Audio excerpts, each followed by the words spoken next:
Ave Maria Purissima, sin pecado concebido, Ave Maria Purissima. sin pecado concebido. Sumainyo ang aking pagpapala, pag-ibig, kababaan, na nagbubuhat sa kataas-tasang Diyos Ama, Anak at Espiritu Santo.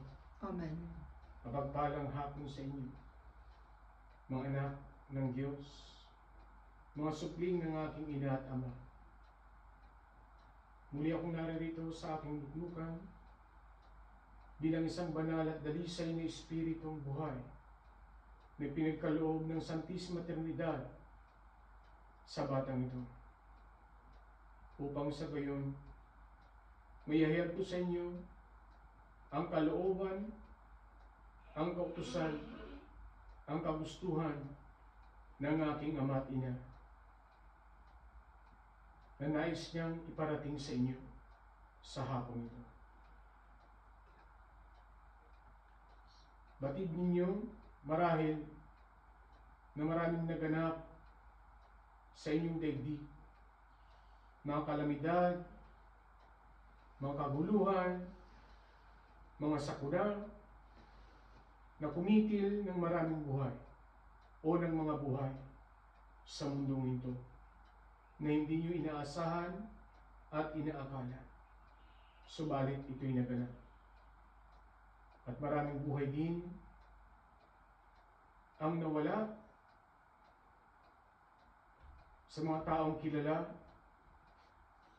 sa mundong ito at sa mga darating pang panahon at araw. Dumating ang panahon na ang malaking pananampalataya ay nagkaroon ng isang bagong namumuno. Ipinadala ng aking ama at ina ang tulong espiritual. Isa ako doon. Ginabayan, tinulungan ang mga kumakatawan dito upang sa gayon ay mabigyan kayo ng tao at nararapat na nilalang upang kayo'y gabayan sa inyong pananampalataya at mga espiritual na pangangailangan. Kaya't narito ako muli upang sa gayon ay ihayag ko sa inyo ang mga bagay-bagay na maghahatid sa inyo at magpapabatid sa inyo ng tunay na kalooban ng Santisima Trinidad. Ako'y nagagala, natutuwa, sapagkat sa inyo, mga bibig, o sa lupon na ito, ay tahasan ninyong ipinahayag ang tunay na kalooban ng aking ina at ama, ang pagpapahayag sa tunay na katayuan ng inyong mahal na Inang Birheng Maria. Kaya't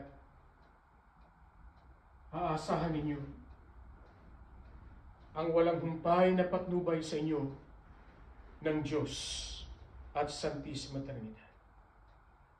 Sa apat na sulok ng daigdig ay marami pang hindi nakakakilala sa tunay na kalagayan ng inyong mahal na ina. Subalit dito, sa lupon na ito, maging sa bibig ng batang ito ay pinadadala ko ang tunay na kalooban ng aking ina at ama. Pakinggan ninyo ang kanyang mga salita, sapagkat ang salita niya at salita ko ay iisa.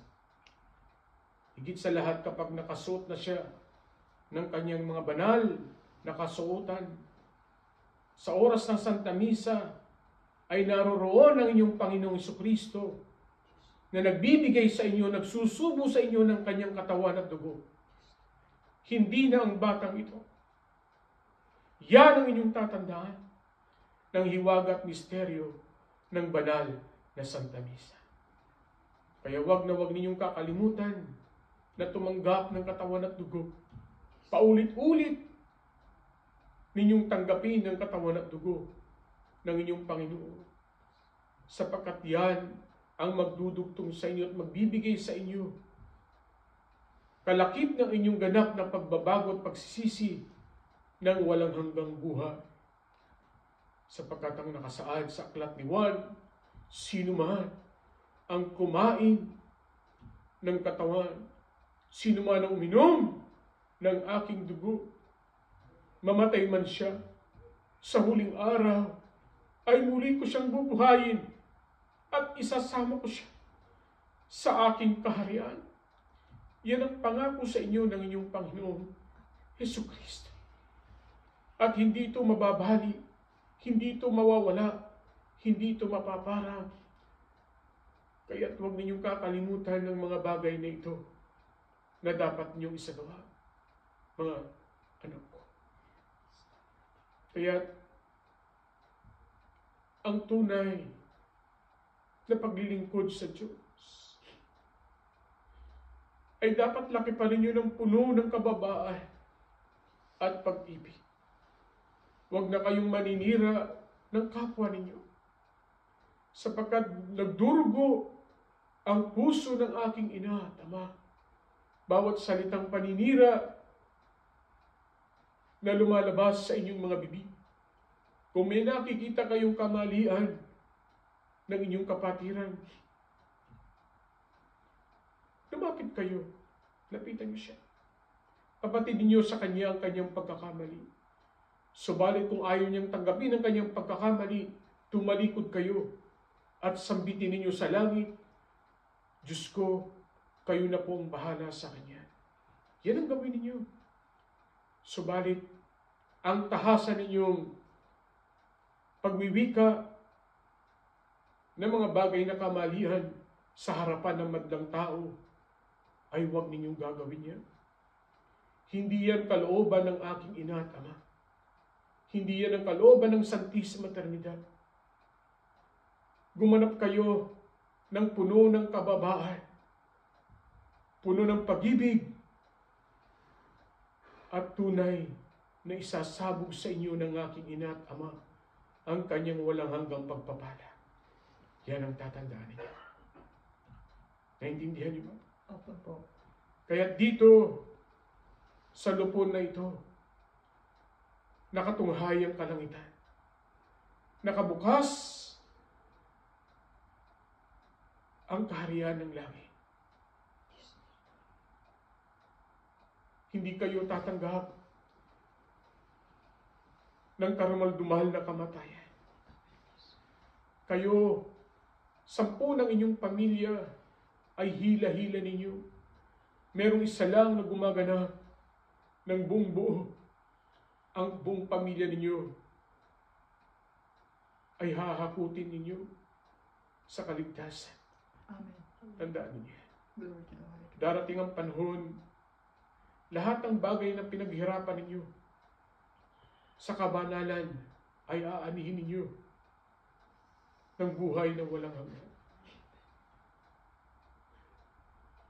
Ang inyong pananatili sa mundong ito, kung ikukumpara sa pananatili ninyo sa kalangitan, ay wala pa sa kaguhit, wala pa sa katuldok, sapagkat dito sa mundong ito, narito pang hirap, naritong pasakit, naritong karamdaman. Ano pa? Marami pang iba. Subalit kung habang naririto kayo sa mundong ibabaw, ay gumagawa kayo ng kabanalan at sinusunod niyo yung tunay na kalooban ng Santisima Trinidad, magiging magaan ang lahat. Nakita ninyo, mga batang paslit. Kung makita nyo lamang mga batang paslit sa lansangan, itinatapon ng mga magulang dahil wala na silang maipakain. Mga inana, nagdalang tao sa hindi nila kagustuhan. Alam nilang wala na silang maipapakain, anong ginagawa nila? Inilalaglag nila. Itinatapon sa basurahan. Itinatapon sa kanal. Iyan ba ay gawain ng tunay na anak ng Diyos? Diyan nagdurugo ang puso ng aking ina. Maraming mag-asawa na naghahangad ng mga anak. Subalit bakit ang mga taong ito binigyan ng katangian na magluwal at magbigay buhay, subalit kinikitlan nila ng pagkakataon na mabuhay ang mga batang sanggol na ito sa kanilang sinapupunin.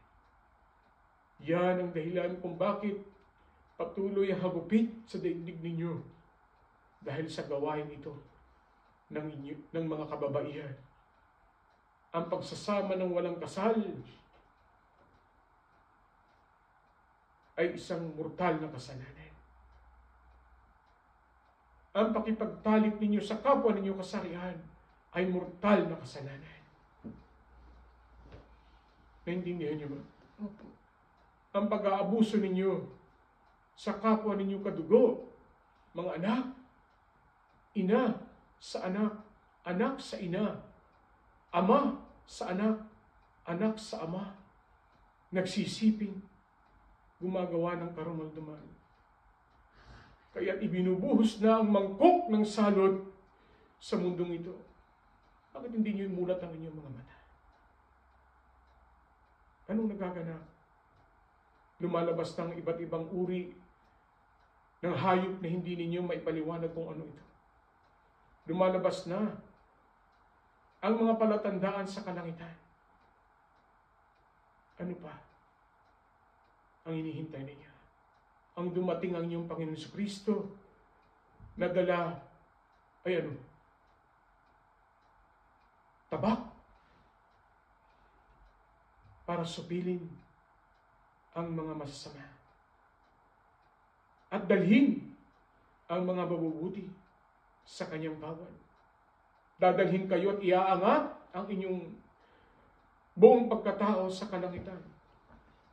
Pag kayo naratnan ng inyong Panginoon na malinis, banal, at gumaganap bilang binasbasan ng Santismo Trinidad. Ang hindi makatanggap sa pagka-Diyos ng inyong mahal na ina ay walang puwang sa kaharian ng Diyos. Tandaan ninyo ito.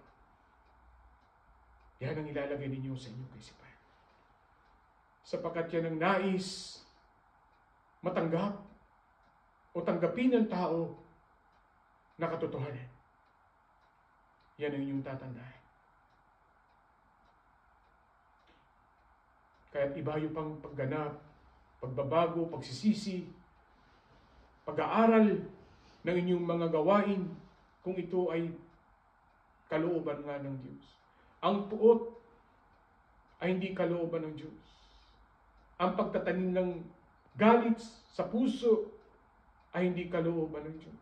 Iwaksin yung lahat ito sapagkat itong magiging sagabal sa inyong pagbabanal. Sinabog na sa mundong ito ang espiritu at alagad ni Lucifer. Kaya't bawat tinatakan o nagbabanal na tao ay nasusubok dahil sa mga itinapon na ito ng mga espiritu na marurumi para ang mga banal na nagbabanal na tao ay bulid din sa impyerno. Kahit maging ang batang ito. Pilit, dinudurog, pilit, nilulupig ng mga espiritong yan, subalit anong ginagawa ng luklukan ko? Nagpapakatibay siya. Sapagkat alam niya sila ginagamit ng espiritu ng mga kadiliman. Maging sa inyong sa inyong sariling tahanan, diyan ibubuhos ni Satanas ang matinding pagsubok. Maaring kasama nyo na sa kasambahay ninyo ay nariyan ang ginagamit ni Satanas para kayo mag-init, mag-away, mag-asawa, mga magkakapatid, mga magkakamag-anak, nagpapatayan. Dahil saan? Dahil sa lupa, dahil sa ari-arian, dahil sa mana. Diyan kayo sinusubok ni Satanas. Hindi nyo lahat madadala yan. Ang mga ginto, ang mga titulo ng mga ari-arian, ang mga pag-aari ninyong mga bagay sa mundong ito. Hindi niyo madadala yan. Ang madadala ninyo, tao, ay kung ano itinanim ninyong kabutihan sa mundong ito. Kung anong laman ng puso ninyo para sa inyong kapwa. Yan ang madadala ninyo sa kabilang buhay. Tandaan ninyo ito. Huwag kayong magmadaling magpayaman sapagkat hindi niyo madadala yan. Magmadali kayong gumawa ng kabanalan. Gumawa ng kabutihan. Gumanap na naaayon sa kalooban ng aking ina na wala kayong sinisiraan at nilalapastangan. Gumanap kayo ng mapayapa tulad ng ginagawa niyo dito sa Inglaterra. Simulan ninyo ang pag-aakyat ng larawan ng aking ina upang sa gayon ay mahipo ninyo ang bawat tahanan na sanat sa kabanalan at pag-ibig ng aking ina. Ang nais niyang isiwalat at isabog sa inyo ang samyo ng biyaya ng bulaklak ng kanyang pagpapala. Yun lang mawibika ko sa inyo at naway tumimo sa inyo ang bawat salita at kataga ng winika ko. Sumanyo muli ang aking pagpapala, Ama, Anak, Espiritu Santo. Amen. Ave Maria Purísima. Sin pecado concebida. Ave Maria Sin Purísima. pecado concebida. Ave Maria Sin Purísima. pecado concebida. Aleluya. Alleluia. Aleluya. Alleluia. Aleluya. Alleluia. Our Father who art in heaven, hallowed be thy name. Thy kingdom come, thy will be done here on earth and as it is in heaven. Give us this day our daily bread, forgive us our sins, as we forgive those who sin against us. Do not bring us to the test, but deliver us from evil. Amen. Hail Mary, full of grace, the Lord is with thee. Blessed art thou amongst men, and blessed is the fruit of thy womb, Jesus. Holy Mary, Mother of God, pray for us sinners, now and at the hour of our death. Amen. Glory be to God the Father, and of the Son, and of the beloved Mother. It is to us in the beginning, is now, and ever shall be, world without end. Amen. Ave Maria Purísima. Ave Maria Purísima. Ave Maria Purísima. Alleluia. Alleluia. Alleluia. In the name of the Father, and of the Son, beloved Mother. Amen.